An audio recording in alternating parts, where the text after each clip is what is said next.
Escape from Tarkov can be a very challenging game to learn. So here are 25 tips and tricks to help guide your start in Tarkov. If you feel like I missed anything in this video, please make sure to drop it down below in the comments. If you have trouble telling a scav from a PMC, look at the legs. PMCs have leg holsters on all pants except 2 pairs, whereas scavs do not have leg holsters. Saving up for those barters, such as the food crate and early wipe, can be tedious. To make it a little easier on yourself, you can list the items for barter as wishlist items, with designated icons depending on what you need it for. This will make the items show up in raid with a blue hue over them, indicating you have them wishlisted and need them. Tarkov can be very bland looking sometimes, and it makes seeing those rats in D2 that much harder. Using post effects in-game along with your NVIDIA or AMD software can add a lot of color in-game, and makes seeing people that much easier.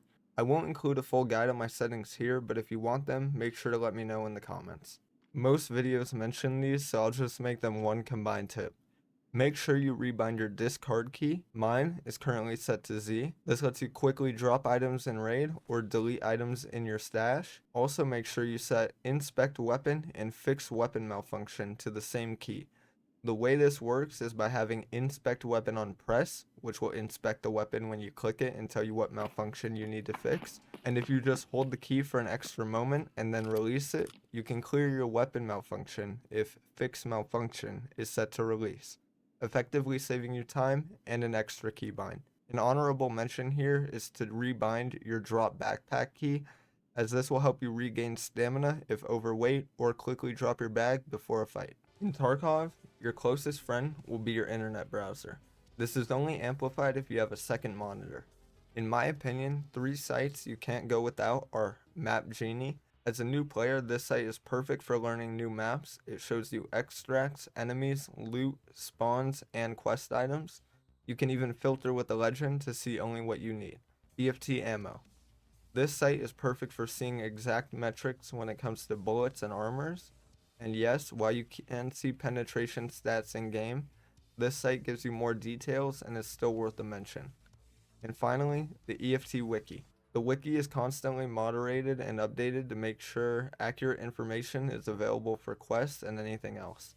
This site is extremely useful for finding out how to complete various tasks such as the gunsmith quest line, and it will also mention any task keys you may need for any other task. Make sure you have your heal items keybinded, making it so you can heal without opening your inventory. Simply do this by hovering over your heals and clicking button 4 through 9, whatever key you decide. Moving on to a few healing tips. In your settings, make sure to set health color scheme to polychrome.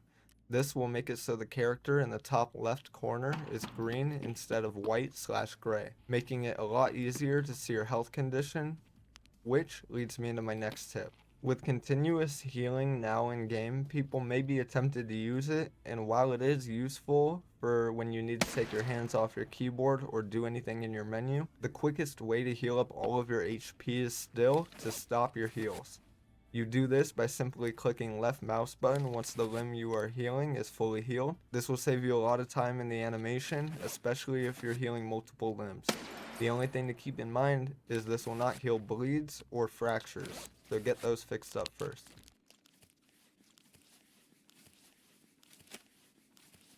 To heal a specific body part in raid, make sure you set the number keys you use for meds to release.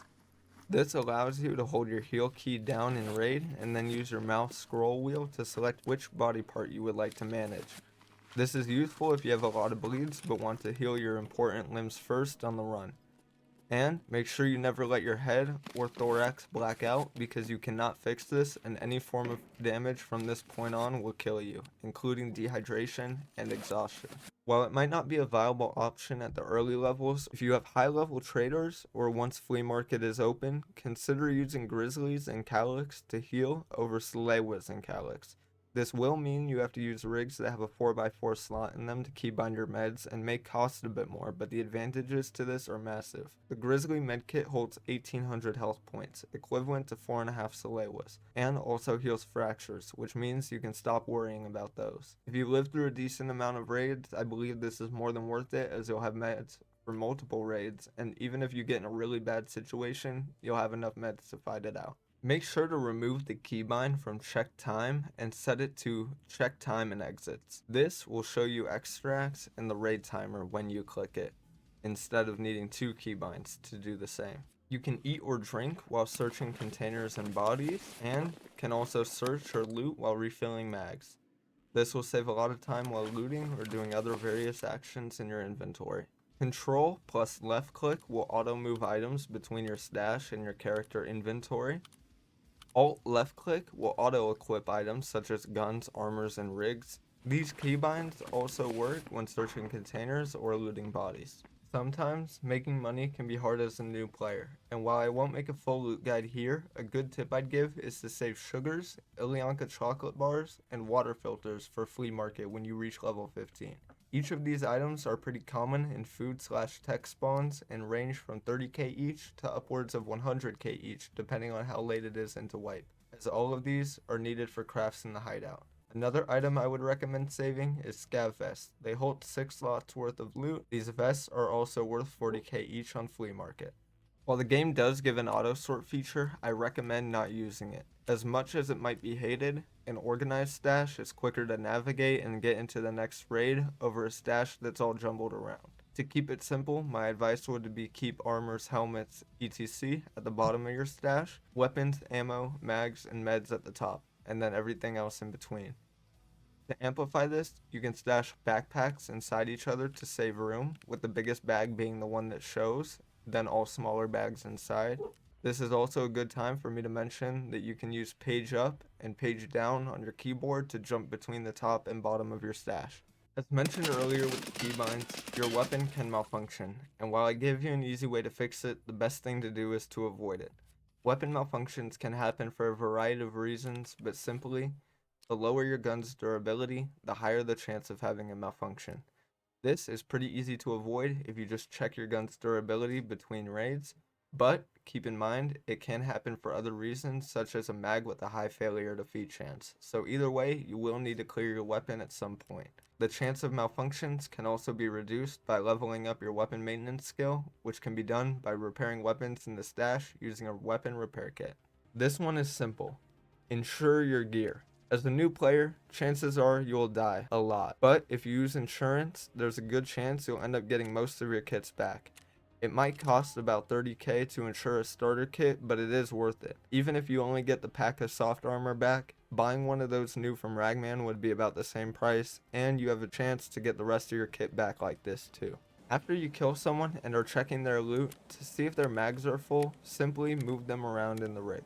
If the magazine is full, it will show the ammo count after you move it. If the magazine still has a question mark, this means it has been used a bit and you will manually need to check it. Make sure to check tasks carefully. Some tasks will tell you to find and transfer items that are found in raid, while others simply tell you to obtain or turn in an item. If the task does not say the item needs to be found in raid, then you may buy these items off the flea market. A lot of task items can also be crafted in the hideout, such as Salewas, G-phones, and 60-round AK magazines. Other tasks simply require you to place markers or jammers around various maps. These can be done over multiple raids, as it does not reset your progress after death if you have marked any of the objectives. To save a massive amount of stash space, take the magazine and grip off of your weapons. This will make them only 1 slot tall instead of 2, helping save a lot of room. Here's my stash before and after using this tip. Scavs commonly spawn with wallets. I recommend keeping these as it's the cheapest way to store money.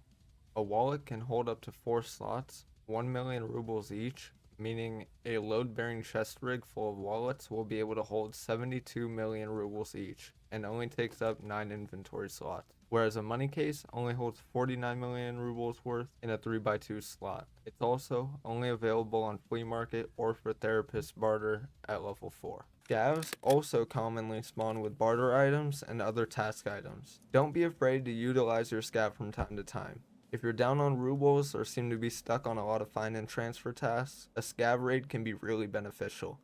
The higher your scav rep, the better the loot you spawn with can be. Speaking of rep, fence rep can be raised by completing fence's daily tasks, killing PMCs or trader scavs when you are a scav, by using car extracts as a PMC, surviving raids as a scav, or using the co-op extracts as either a scav or PMC. This rep will be lowered if you kill friendly scavs, kill scav guards or bosses on any map, or kill AI scavs when you are a scav. If you don't know what a friendly or traitor scav is, that's fine. I'll tell you. A friendly scav is a scav who hasn't done anything to harm another scav or scav boss.